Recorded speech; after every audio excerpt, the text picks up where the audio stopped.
তোমরা কি জানো তোমাদের আগে যত কওম, যত গোত্র, যত জনপদ ধ্বংস হয়েছে তার কারণ ছিল তাদের মধ্যে গরিবরা অন্যায় করলে তারা বিচার করত, আর ধনীরা অন্যায় করলে তারা মাফ করে দিত। খবরদার, ওয়া আইমুল্লাহ লাউ আন্না ফাতিমাতা বিনতি মুহাম্মাদিন সারাকাত লাকাতা মুহাম্মাদুন ইয়াদাহা।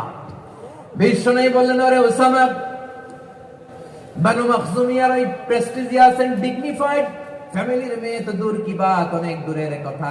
জেনে রেখো ওসামা, আমার কলিজার টুকরা নয়নের পুটুলি ফাতেমাও যদি মক্কার জমিনে আজকে চুরির দায়ে ধরা পড়তো, আমি বিশ্বনবী মুহাম্মদুর রাসূলুল্লাহ ধরে ফাতেমার ডান হাতটা কেটে দিতে এক বিলম্ব দেরি করতাম না। ইন্নাল্লাহা ইয়া'মুরু বিল আদল। আমাদেরকে জাস্টিস শিখায় পশ্চিমারা, আমাদেরকে ইনসাফ শিখায়, আমাদেরকে সুশাসন শিখায়।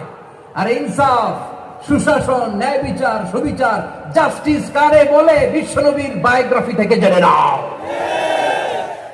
এই ছিল বিষ্ণু ইসা ইসলামের আদালতের নমুনা।